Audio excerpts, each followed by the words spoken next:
Bonjour à tous. Aujourd'hui, on va passer à la variante d'arrache de la défense française. La variante d'arrache, c'est E4, E6, D4, D5. Et ici, les blancs jouent cavalier D2. Alors, le but de cavalier D2, c'est comme cavalier C3, de protéger le pion en E4. Et sur cavalier C3, les noirs peuvent jouer la variante Winnower à Fou B4. L'idée de cavalier D2, c'est d'empêcher Fou B4, parce que sur Fou B4, il y aurait pion C3. Cavalier D2, ça permet d'éviter ce clouage. Qu'après cavalier D2, avec les noirs, je vous conseille de jouer C5 pour attaquer le pion en D4. Ici, en général, les blancs jouent cavalier Gf3.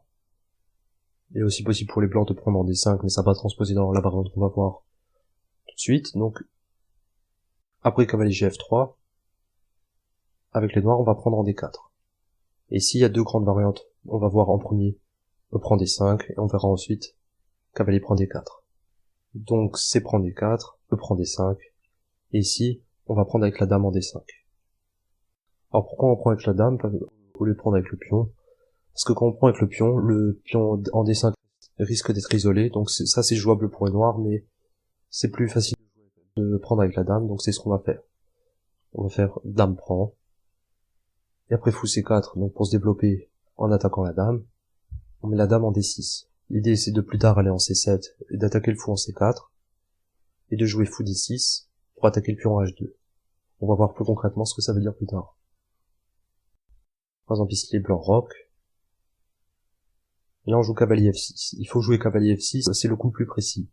Jouer cavalier C6 à la place, c'est moins bon, parce que les blancs peuvent jouer cavalier E4, et après par exemple dame D8, ils peuvent jouer dame E2 pour jouer tour D1, et profiter du fait que la dame est en D8, par exemple fou E7 pour les noirs, il y a tour D1 qui attaque le pion en D4, sur E5 par exemple, il y a C3, le roi noir est encore au centre, les pièces noires ne sont pas développées, ça c'est pas très bon pour les noirs.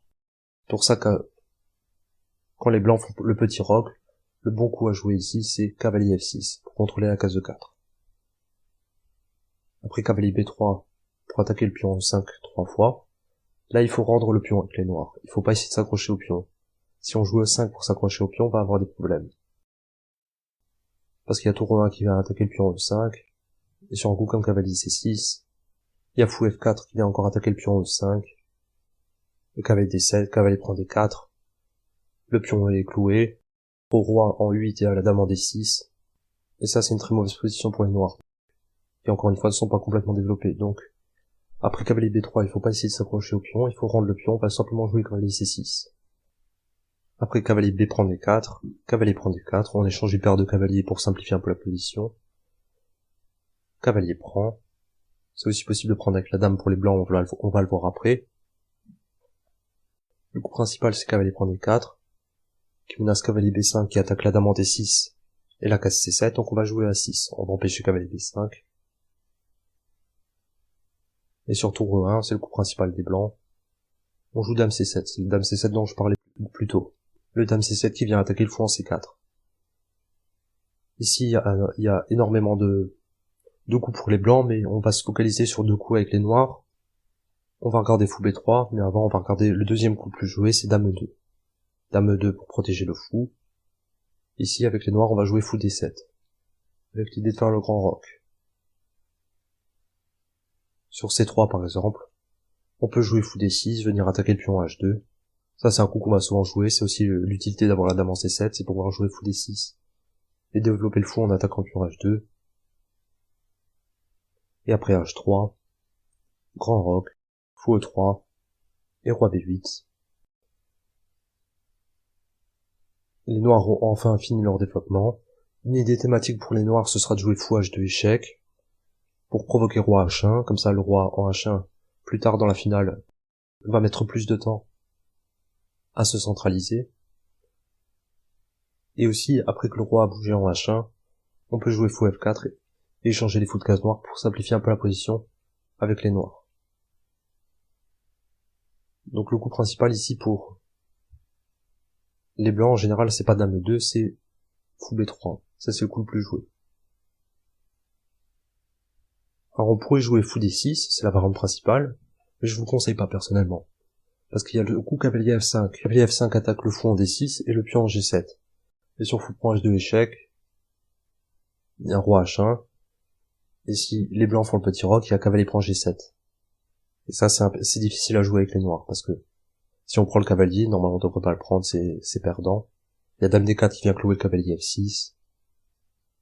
Et si les noirs ne comprennent vraiment pas ce qui se passe, les blancs peuvent jouer fou H6 échec. Si roi prend fou, dame prend cavalier en F6, échec. Imaginons que les noirs jouent roi G6. Et dame H4 qui vient menacer dame G5 mat, et ça c'est une position qui va être très difficile à défendre avec les noirs, qui va être impossible à défendre en réalité.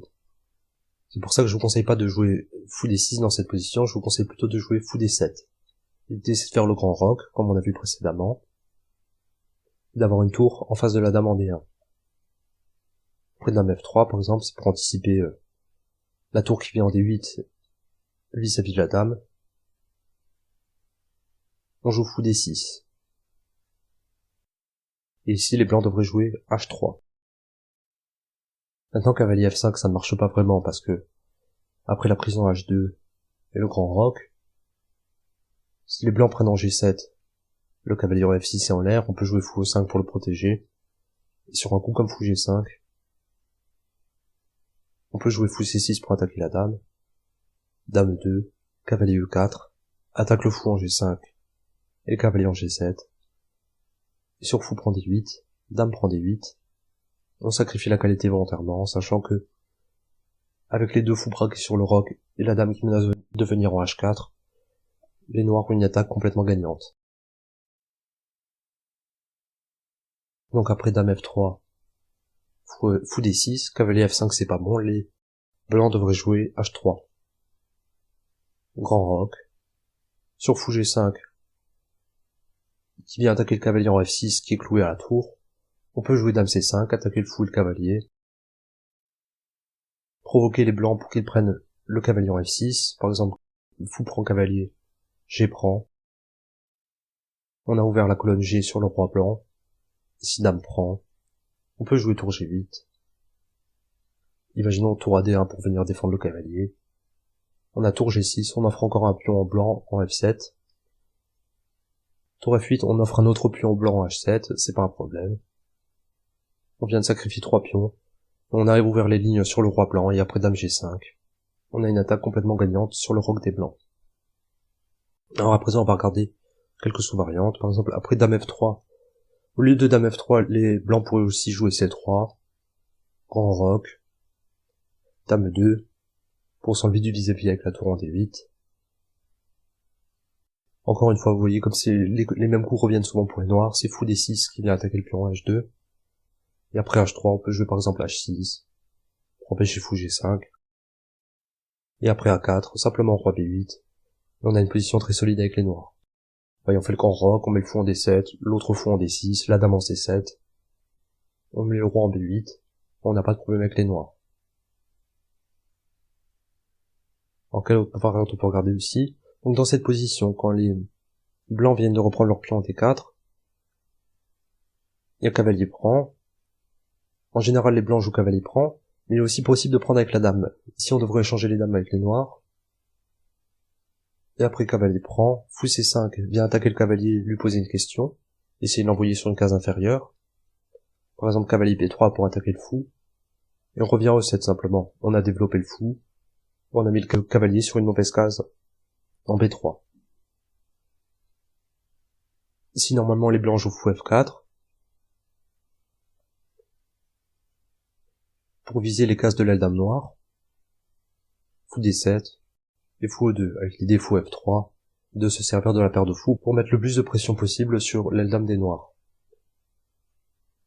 Ici, le coup pour les noirs, c'est de jouer cavalier D5, de venir attaquer le fou en F4. Et après fou G3, H5, menace H4 qui enferme le fou, presque. Les noirs profitent du temps gagné sur le fou pour commencer à activer leur majorité à l'aile roi, par exemple H3, H4, fou H2. Et simplement grand roc, et les noirs ont de bons résultats dans cette variante. Donc dame prend D4, ici c'est pas le plus ambitieux pour les blancs, c'est assez facile de jouer avec les noirs. On va passer à l'autre grande variante. Donc ici, après c'est prend D4. On vient de voir E prend D5. Il est aussi possible de jouer cavalier prend D4 avec les blancs. Ici, le coup pour les noirs, c'est cavalier C6. Il vient attaquer le cavalier en D4. Après fou B5, c'est le seul coup qui met un peu de pression sur la position noire. On peut jouer fou D7. Cavalier prend, pion prend. Fou D3. Maintenant, les noirs doivent se développer de manière précise en tenant compte de la poussée E5. Si l'idée des blancs, c'est de pouvoir jouer E5 quand les pièces noires se développent. Si on joue fou D6 pour contrôler la case E5, par exemple cavalier F6, ce serait pas un bon coup parce que il y a pion E5 et le cavalier ne peut pas aller en D7 parce que la case est occupée par le fou. Donc on joue fou D6 pour contrôler E5. Dame E2 pour menacer une E5 encore une fois. Les noirs ne peuvent pas empêcher E5 indéfiniment, donc ils se contentent de développer leurs pièces. On va jouer cavalier E7. Sur E5, on peut jouer fou C7. Cavalier F3 pour faire jouer le fou de case noire. Cavalier G6. Petit roc, petit roc. Sur C4, on peut jouer C5. Les noirs ont assez d'espace au centre pour ne pas souffrir d'un réel désavantage, les blancs ne devant pas oublier que leur pion 5 est une faiblesse potentielle.